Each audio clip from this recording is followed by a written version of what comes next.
No kid's Jewish education should end at 13. Adjurba offers Ontario high school credits infused with Jewish learning online for teens across the province.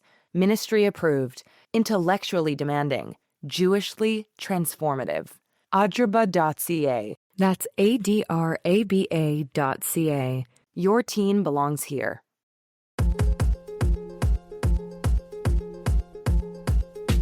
There is a war in Iran. Israel and America have attacked the nation, and Jews everywhere are making parallels between these events and our history. Of course, it is super easy to make these comparisons when we are dealing with Purim and the episode of Amalek that we just read last week. Are these comparisons useful? What is it about Purim that lends itself to this, and what is it about Purim that makes for such a fun holiday? I'm Avi Feingold. Yedidah's out this week, but I'm here with Matthew Leibel, and together we are not in heaven.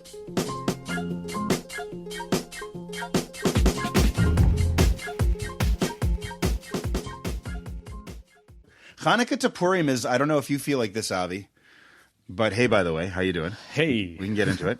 I'm still settling into this routine, and you have like, I don't know what your routine in the year is like, but I just find that my January, February is my off season.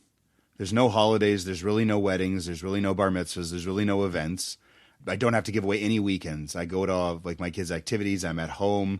It's like a bad version of myself compared to the other 10 months where I feel like I'm being pulled in all these different directions and have weekend commitments and all these things. And so I grew my beard during that time. And I just shaved it because Purim happened and we got through Purim and I was a pirate for Purim. And I don't know, do you feel that too, that like everything just ramps up now when you're a rabbi and you have work that's related to holidays and seasonal So I have things? less the past couple of years. I mean, and it doesn't help, by the way, that especially here in the States, 3 weeks before Purim, already the Passover stuff is on the shelves already. They've like cleared out half of the produce department to put up all these temporary shelves for all of the Passover food. And I can't go to the grocery to pick up milk without thinking about Passover already.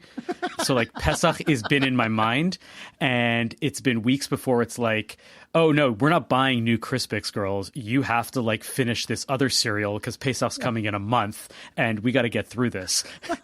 So I'm already there, but more like just sociologically, communally, like just this is the year goes on.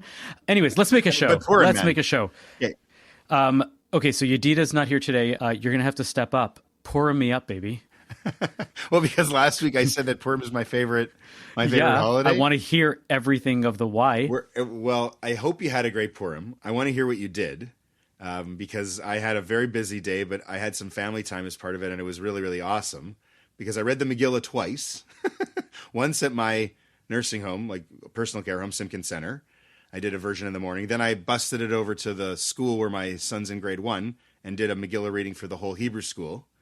And I have this awesome Megillah that a resident at Simkin, who's since passed, who I got to be very friendly with in a short time, he gave it to me. It's in one of those, filigree cases? Mm-hmm. Yeah.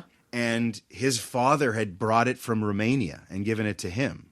And my friend David, like, one day just randomly said, I have this. Do you want it? I said, I would use this every year.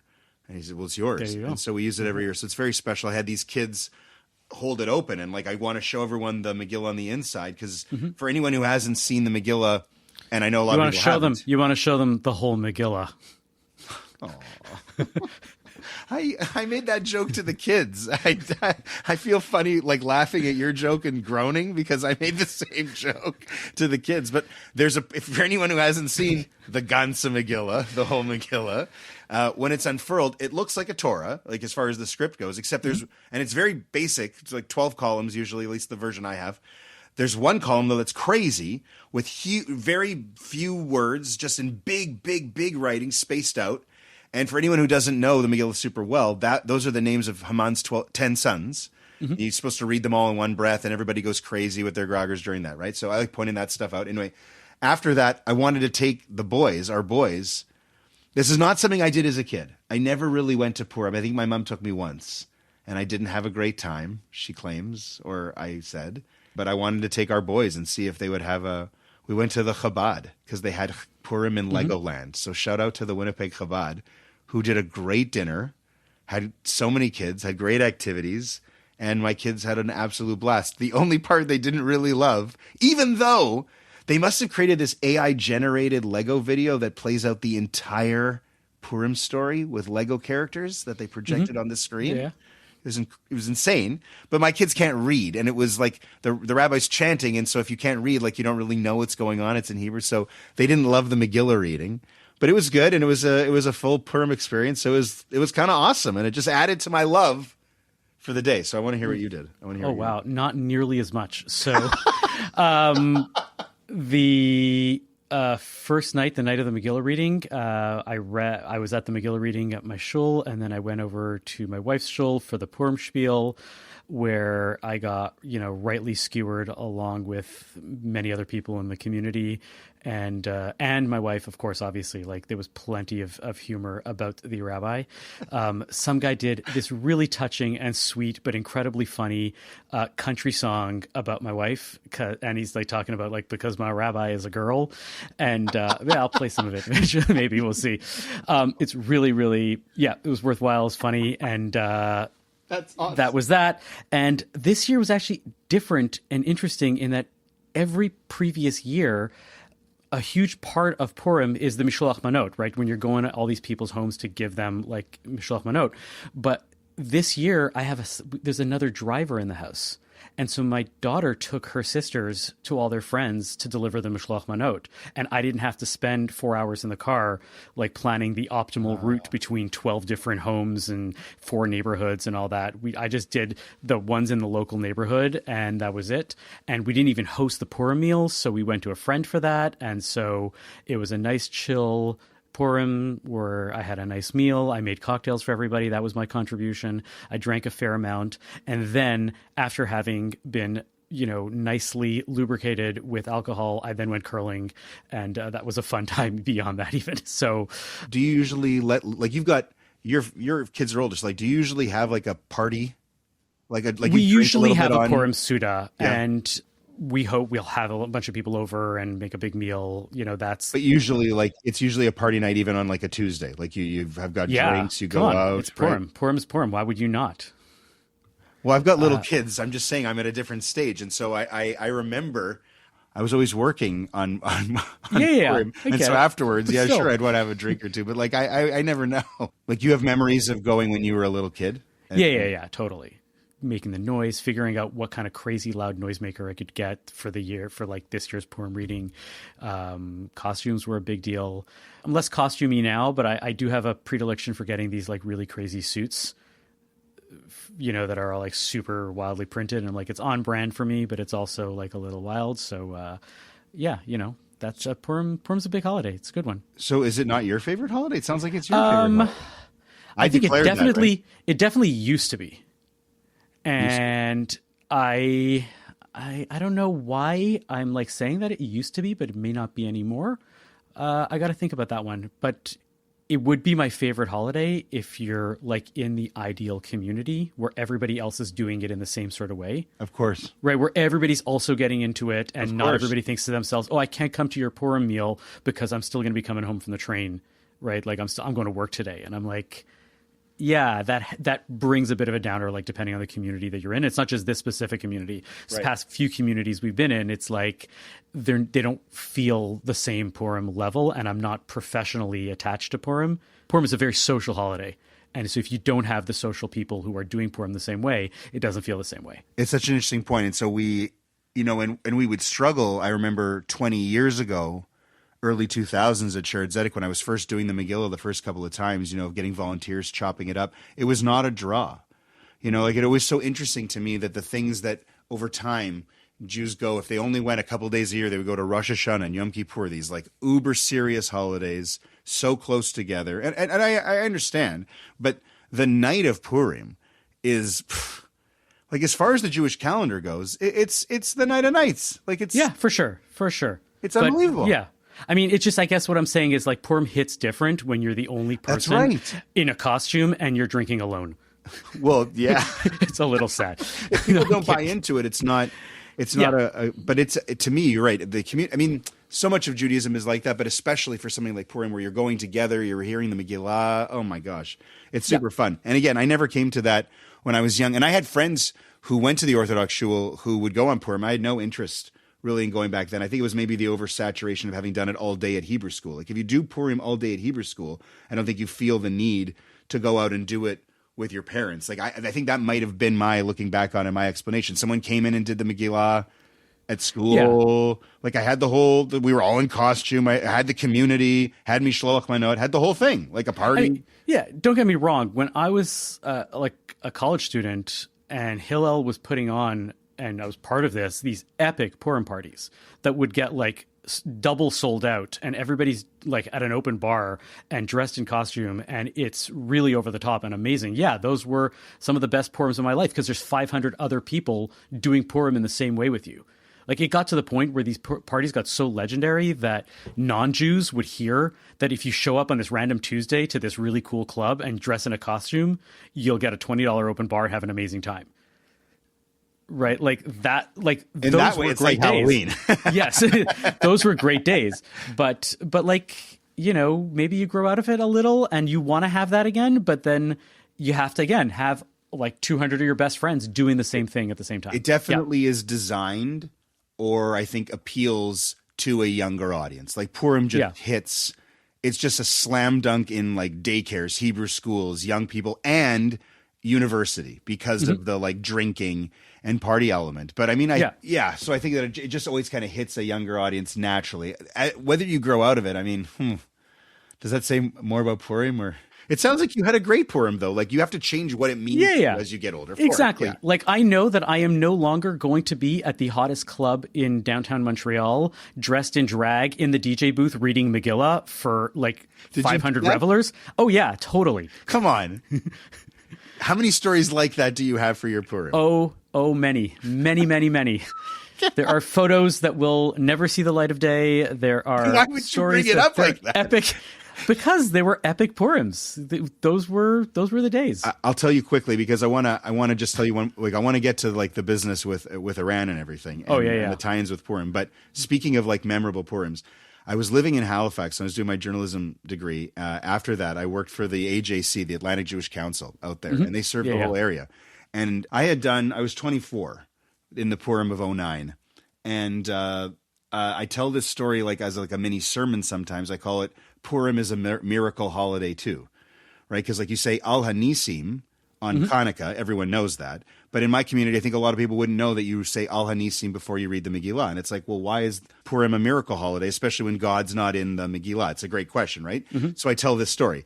I was 24. I was living out east, and I got asked and hired to read the Megillah in Moncton, New Brunswick, at Tiferes, Israel, a beautiful 100-year-old now synagogue in Moncton. And in there, Purim, in a small community, it's one of the things on the year where they actually get together, and they brought everybody out in costume, and it was an amazing experience. I had only ever read parts of the Megillah before when I took that job. I figured I would just learn the rest on the bus because I had to take the bus out to Moncton. Well, I don't think there was a long enough bus ride or a long enough attention span. And by the time I arrived in Moncton, Avi, I didn't really have the whole Megillah down. I was good until like chapter 6 or 7 in a basically 9-chapter book. And when I got up there, I was flying through the beginning. Chapter 3 hit the Hamans. Everyone's having a great time. I'm looking good. I'm stellar. We paying this kid. This is a good move. But by chapter 6, the wheels start coming off a little bit. Yeah. And in chapter 7, as I'm really starting to panic, I look down in the Megillah, in the Moncton, New Brunswick, Tiferes Israel Megillah, and someone has written in pencil some of the tropes. Oh my God, a Purim miracle. Well, because as it goes on, the rest of the tropes are getting more and more and more frequent to the point by the end of the book they were written everywhere, and no one could see it but me. So I was flying through like I was an expert. A 60-year-old Torah reader in a 24-year-old's body. It truly was a Purim miracle. I donated the money back to the shul. I couldn't take money after that. I was just like, this is a sign. But like that was a sign. I felt so weird about that. I was like, I misrepresented myself. I better not take any dough for this. But the miracle was insane. And so that's always my lesson. So I never did I never did the Megillah in drag. I've done funny voices and things like that in the years since, but I don't know if it tops that. But that's a good one. So you want to know what Purims were like in these epic Hillel Purim parties? Well, I just told you my Moncton story. So yeah. So I'm telling you right now. So picture this: you're in this club that holds about 350 people. There's maybe 800 students there. It's sweaty. Everybody's drinking. Everybody's having a great time. And there's a big Jewish band. The Moshav band is playing because they bring them in to play for the party, right? The Megillah has just finished reading. And this is Avi Feingold dressed up, right? Oh man. Right. What year is this? 25 years ago, more. You look 30 great. years ago. Yeah. So I'm dressed goth, right? With the makeup, with the lace, the leather, everything. Vampire-ish almost. Vampire-ish goth, the whole thing. And my friend is up on stage getting ready to play with the Moshav band. And he's hungry because it's a fast day that day, right? And so the fast of Esther, right? And so he gets up to play and somebody hands the band a tray of brownies.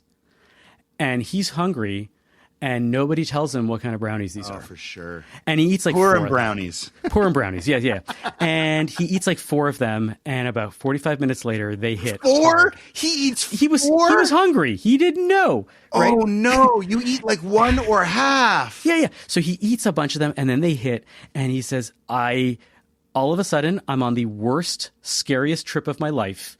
And he's like, I see Avi Feingold dressed as a goth, dancing like a maniac in the front of the stage, right in front of stage. And it's Purim. And he's like, I know that it's Avi Feingold, but I think he's the devil. And as soon as I'm done, he is going to eat me. And so I play the longest set of my life. The band is like, let's take a break. No, one more song. Because he just doesn't want to get off the stage because he thinks as soon as he's off the stage, Avi Feingold, who is the devil but is really Avi Feingold, is going to eat him. Wow. I wonder what the miracle in that story is, but that's he made it out alive. In all seriousness, the real reason, like the deep reason why I actually love the Purim holidays, because I always said, and I've done stories on this too, is that of all the stories that happened all this long time ago, the one that I think always felt the most relatable was Purim, because it doesn't happen in Israel. It happens when the Jews are in the diaspora. Mm-hmm. God isn't in the story, so there's the parallels to everyday life where God is not an everyday character, but hidden in the background, if you want to look at it the way the Purim framing. It just seems so much more real, like the agency of the characters, the situation. It's comical, it's over the top, and it's meant to be, I think, as an antidote to how just like truly serious and terrifying the story is. But as far as the lesson and the relatable and the relatability, just like the self-determination of Jewish people, the miracle coming from that, from Esther, a female, from a heroine. Like, I always thought that its parallels to life, the lessons, were the most relatable of stories. I mean, Hanukkah's a great story, and a miracle's a real thing. But as far as like the people, Judah the Maccabee, no one ever connects to Judah the Maccabee the way you can connect to Esther, to Mordecai, to the characters, to the you know what I mean? Like, and I think that that's interesting in the light of the fact that now people are trying to steer that into the Iran war and everything. You have given us the that's what I wanted, segue, which was your clearly deliberate segue to this. Yeah. Let's get to our main topic here. Yeah. There is a war right now with Iran. America and Israel have jointly attacked in the early hours of this conflict. They already killed the Ayatollah Khamenei and other top leaders. And of course, right away, you see a lot of people in the Jewish community, a lot of rabbis, a lot of community leaders, and we're talking about this, making these parallels to Purim and to Parshat Zachor, which was the Shabbat before, which was the day on which the war actually started. All of these parallels are happening.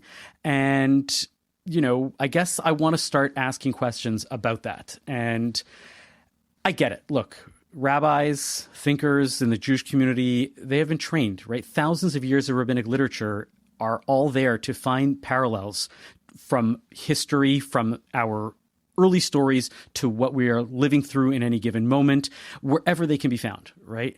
This one seems a little more obvious, right? Purim, it's set in Persia, right? It's about a plot to kill the Jews. You foil this plan. You're killing the chief enemy. It seems obvious. People who hate us. It seems very easy, right? But isn't that it? Doesn't it feel more convenient? My question for you, if I can jump in, because I know exactly where you're heading, but like, I agree. The comparisons are natural. They're not forced. However, would we be saying the same thing if this happened in July?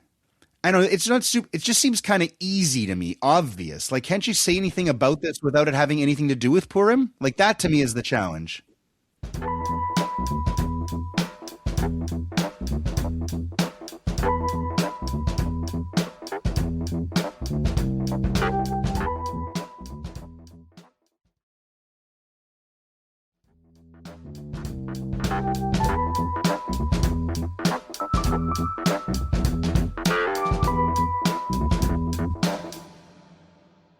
You know, it's very interesting because I did this as a thought experiment when I knew we were going to talk about this. I was like, wait a second. Could I think of a sermon if if these events were happening and it was the week of Sukkot? Right. Or if it was the week of Passover. Right. A totally different time of year. You know, Tisha B'Av. Right. And I started yeah, of course. Sukkot, we would talk about Iron Dome and how is that's the protective, force of God protecting us in the desert. And the Amalekites and the Midianites and everybody attacked us in the desert and we prevailed. And these things happen. And Sukkot is a triumph of that. Hanukkah is just as obvious to be able to talk about that.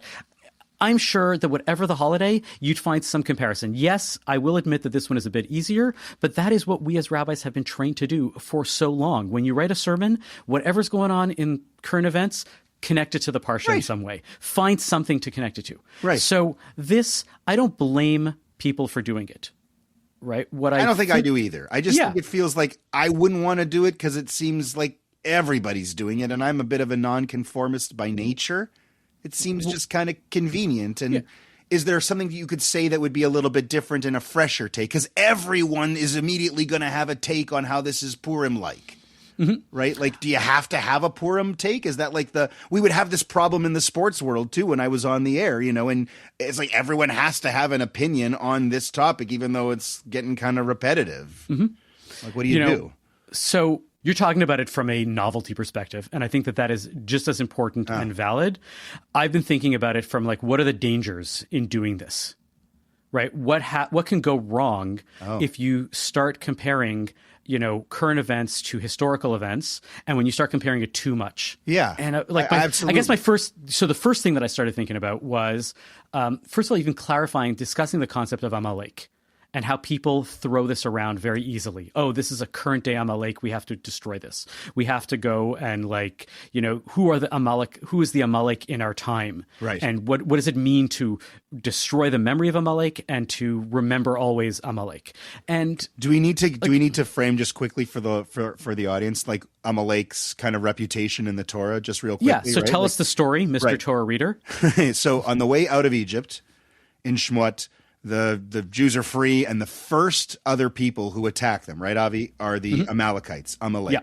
And there's this epic battle where Amalek had attacked them at the back, where all the young people and the old people and the weaker people are, that they're like the cowardly, and then later on, this portion that we read last week on the Shabbat before Purim, because Amalek were said they're going to rise up in every generation and try to destroy the Jewish people. And they do that in the prophets, King Saul. But in the Torah, it says, Zachor et Amalek, remember Amalek, and try and stamp them out, right? Try to blot them out, erase their memory. Do not forget what Amalek did to you. And we're told in every generation, and Haman was said to be, that's the Purim connection, right? A descendant of Amalek. Yeah. So, was he a descendant of Amalek? The rabbis think so, right. But the rabbis also claim that Rome, right? The Talmud talks about Rome being Amalek. Right. And this goes on even post-Talmud, right? The medieval era. You start seeing people saying, oh, yes, this is the Amalek of our time. This is the Amalek of our time.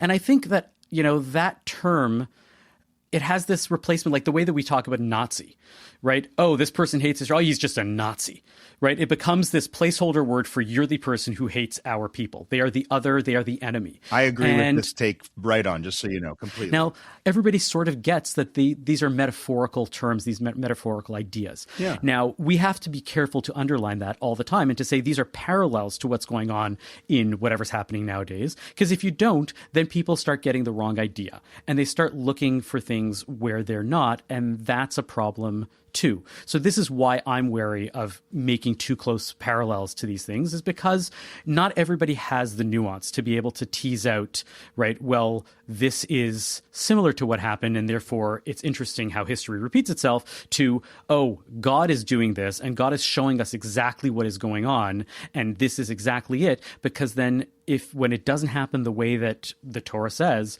you either start looking in a very strained way for those connections, or you start doubting what's actually going on, and it's not good to see that, like, the story's starting to fall apart, or the story isn't making sense, or you're looking in an increasingly strained way for how this connection actually works. And I don't know, like, I feel like there's a little bit of danger to that sort of approach. You know, I once told somebody, and then I started telling everybody, the danger with these stories when you hear, like, oh, some guy got stuck in traffic and therefore he missed his flight and the plane crashed, right? You've heard stories like this, sure, right? Sure. And nobody tells the other side of the same story, that some guy was on the standby list and they were going to miss this flight, but this guy got stuck in traffic and they're on the flight now and they're dead. Right. Grim. That's Yes. That's just as much. Or the sports metaphor way of saying it is like, you know, I always you hear the after game interviews and like, yeah, we prayed before the game in the locker room and God was really on our side. And I think, you think the other side wasn't praying also? Does that mean that, like, God hates the other team? God's a fan of the Jets and not of the, like, you know, the Oilers? Like how does that, like, that doesn't, when you start looking too closely for these divine moments, you start forcing it, and you start, like, it starts being a problem. I remember learning years ago that Zachor at Amalek, there's only 6 places, there's only 6 things that, like, were told specifically to Zachor, and they're all epic things. You know, like Shabbat, Sinai, like getting out of Egypt, Miriam in the desert, the golden calf, and Amalek. Like, why would Amalek be on the same level? And it was kind of like this idea that Jews had learned that they were always going to be threatened. They had been threatened so many times. Self-preservation was very key, right? So that's the part of Amalek that I always kind of thought was just a sad reality of the piece of the puzzle of the beautiful world of being Jewish. Is part of it is be wary of the people, like you said, who are just going to hate you, because there's always going to be somebody who's going to hate you. But when it gets flipped around, you know, like we make the noise to drown out Haman's name, because he's a descendant of Amalek and we're trying to blot out his name. Mm-hmm. I learned this crazy story. Have you ever heard this one? That it started in the south of France, like 500 years ago. They would write Haman's name in chalk on rocks, take the rocks to the Megillah reading and bang them together to erase his name. And that made so much noise. Like, that's where groggers come from. I have not heard that specific thing. And I do know that groggers actually have some people have done the research. Groggers have a non-Jewish origin for the actual noisemaker. But I'm going to bracket that. That's, like, not needed right now. But, like, yeah. That story is kind of crazy. But, like, the idea of, like, erase his name, right? Mm-hmm. Erase his name. This whole concept. But when you take it farther and you're just like, we can go in and start killing people. Mm-hmm. So it loses me somewhere in there. Like, that's going too far. I think what you're trying to articulate is that there's a lot of ambivalence about what's actually going on. And if you look at the news, especially in the non-Jewish world, but even within the Jewish community, there's a lot of people that are hailing this as a major, you know, accomplishment and a victory. Other people are like, don't do this in our name, right? It's very interesting how the community still is divided even over this type of a conflict. Right. And if you look at the general news, there's a lot of ambivalence about what's going on in this war. Thoughtful thinkers are pointing out, there's no long-term plan for this. Just because you killed the leader of the country doesn't mean that there's automatically going to be regime change, doesn't mean that the country is automatically going to fall and become democratic. There's already backlash. Look, Iran is still attacking Israel and still attacking American assets all over the UAE. Right? This is not an easy thing that is just going to happen in 3 days. This is a prolonged conflict, and people are asking, well, what was the purpose of this? Why are we doing this? And I found it really well articulated by Claire Soufrin, wonderful thinker. She's a professor here of Jewish studies at Northwestern University, and she wrote an op-ed in JTA. The thing that she points out is we don't know how this war is going to end. We don't know the end of this conflict, and to call the parallels too strongly assumes that you know what is about to happen. Right, that Israel is going to be victorious and that there's going to, the Haman of the people is going to be forever subdued. Next week, things could be so fundamentally different and not in the way that we want them to be, that the parallel to history can be crushing for a lot of people. And so she's basically warning people not to do this because the lesson, the way that she puts it, the lesson of Purim is the uncertainty. And that these stories, like Purim, like these parallels that you could make about history, can only really happen long after the fact. You can only compare Amalek to the story of Purim, to Haman, hundreds of years after it happens, and then you're able to say, you see, this is how the story played out. It's similar to Amalek, and this must be an Amalek comparison. When you do it in the moment, you risk the fact that, like, we're on page 1 of the story, and you're assuming that you know the whole story and how it's playing out. And the uncertainty is the lesson, the way she talks about it, of Purim. And I think that there's an important value to that perspective. Yeah, I like this very much. Completely. I completely agree with it. This is not the only time this happens these days. People seem like in a rush to make judgment about everything, for starters, to call back to something. Everything has to be called back to something. It almost cheapens the idea that anything could have an original or unique experience, which unfortunately for these people, it actually is. Yeah. And I think you're distorting your own perspective of it immediately when you start saying it has to be more like this. I'm guilty of this too, right? Like if you're a music fan, you always say this band sounds like this band and this band put together. Like you always want to give yourself some kind of frame of reference you think to understand something better. Right? Or in sports, this guy's like a pure blend, 80% magic and 20%. I remember when LeBron James came out. Is he like Jordan? No, he's more like Jordan mixed with this. It's just like, no, he's LeBron, man. Like it's a little bit more, it's a little bit less like that. So like when I was in graduate school, I had a professor in middle of a class one day, very similar to this, was telling me like, Avi, and he knew I went to yeshiva and he knew I came from a more traditional background, but he trusted my academic and my ability to think. And he was like, Avi, see, the problem with people who have a yeshiva background, who have a traditional approach, they're always trying to harmonize texts. He goes, Avi, when I have an article and another article, it doesn't matter that these two articles, these two professors, two thinkers, philosophers don't agree with each other. Because if anything, the role of the yeshiva might be to harmonize those texts and the role of the academy is to problematize the texts.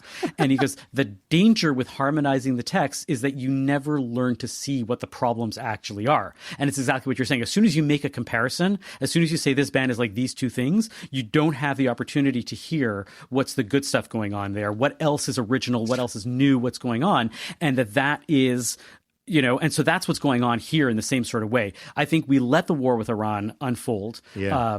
In a military way, whatever it is, whether we like it or not, and we can analyze that as that. And then in hindsight, we can say, this thing that happened a few years ago, like COVID, right? Even COVID is too new for us to be able to say, well, it was similar to this that happened in Jewish history or that, right? Let it be, let it percolate for a while. And, the parallels will eventually come, but we'll then be able to say, well, it's sort of parallel, but these are the things that are different. And in real time, as these things are unfolding, what you do instead is, you pray for the safety of people in that whole area, Israel especially as well, and you just kind of, like you said, like everything, you need to see what happens, and then we can react to it as we learn more afterwards. Man, everything is just so frighteningly intense and stressful and anxious. I wrote this article that's coming out in the Winnipeg Jewish Post and News, I think right around now as we're taping this. I feel like we all need, like Jewish people are supposed to be known for having their humor, right? Mm-hmm. And I feel like we need our humor more than ever right now. I feel like the world is getting more and more insane by the day. And if I don't find things to laugh about, I think that's also part of why I love Purim so much, just to call back to that earlier in the conversation. Like when you're not only allowed to be silly, but you're encouraged to be silly. I think that allows your perspective on what's happening right now to sharpen.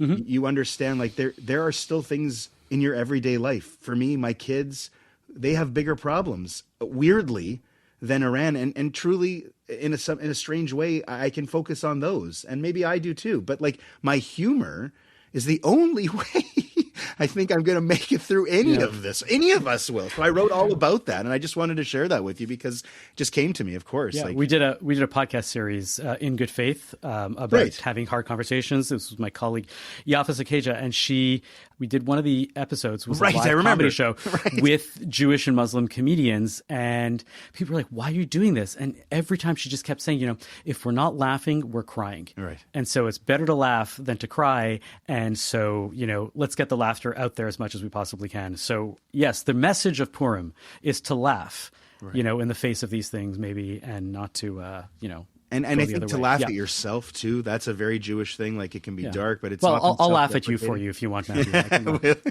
You know what? Now that I've shaved my beard and I look less laughable. Yes. In everyone's eyes except for my wife. My poor wife, Heather, she loves my long beard. I grow it for her. I think I look silly, but This is an audio medium, but for those of you who are listening, try to picture the fact that Matthew Leibel is now very shoveled and very kempt. And can you be shoveled? Is that a word that counts? Therein lies the humor. Do you want to try and find a little humor in this week's Parsha, or what should we do? I want to find something in this week's Parsha. Let's get to textual healing. Textual healing. It's time for some textual healing. Let's get biblical. Tell me a Parsha, and we'll make it physical. Textual healing. It's time for some textual healing.